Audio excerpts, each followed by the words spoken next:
according to you, one should not store more than 10% of their portfolio in a wallet. Does this imply one should have 10 wallets? Seems like a lot. How many should be cold wallets?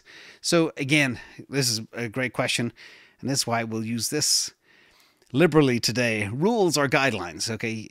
It's more nuanced than that. I always try and give people an easy thing they can hang on to, but let's break this down as to how I view security and wallets, etc. First of all, it is a function of your portfolio size and portfolio complexity. How many assets, what type of tokens, what type of wallets you need. Not all wallets support all tokens. And if your portfolio is relatively small, managing 10 wallets is overkill and unnecessary. But if you have a larger portfolio, and it could be $100,000 or less, or $100,000 or more. I don't know what the number is. $10,000 depends on you, but 10 wallets for $10,000 is complete overkill. Larger portfolios, however, diversification is needed across several wallets, and that makes more sense.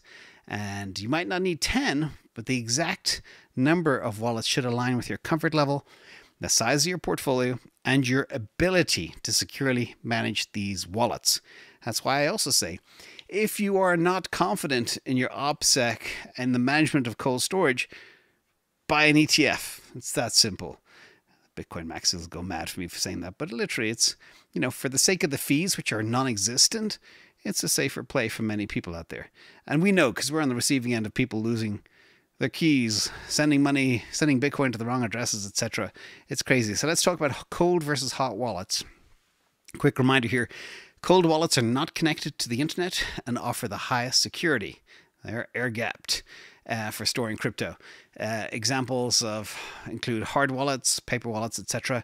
And given their security benefits, a significant portion of your assets, especially long-term holdings, should be stored in cold wallets. Now, hot wallets, these are connected to the internet, and they're very convenient for day-to-day transacting and trading, but are less secure compared to cold wallets, and only keep amounts you might need for short-term trades or payments in hot wallets. Do not keep your big bags there as well. So next, we'll talk about allocations. Again, allocations we'll talk a lot about today. You might not need 10 wallets, for example, but an example approach, just theoretical approach, your major holdings could be across 2 or 3 cold wallets. For the majority, we're talking 80% of your investments, maybe 85, 90%. Then your active trading, 1 to 2 hot wallets, could even be more with sub-wallets. Sub-wallets are important for active trading, but if somebody gets access to your main wallet, they could drain all your sub-wallets too. An experimentation wallet, 1 wallet for new speculative investments or to try out new platforms, that's okay too.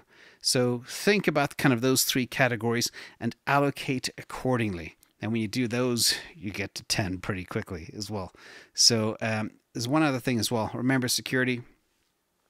Regardless of the number of wallets, prioritize strong passwords, unique passwords for each wallet. Keep backup phrases in a secure offline and separate location.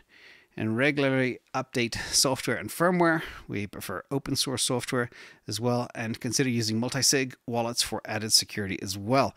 So just some quick tips and guidelines. We have a whole wallet security playlist. Go search for it, InvestAnswers Security, and you'll see it all there, including we have reviewed pretty much every wallet under the sun. And it's an objective review because we don't care what you use, but we identify the best, and we don't sell any wallets. We don't shill any wallets. Okay, very important.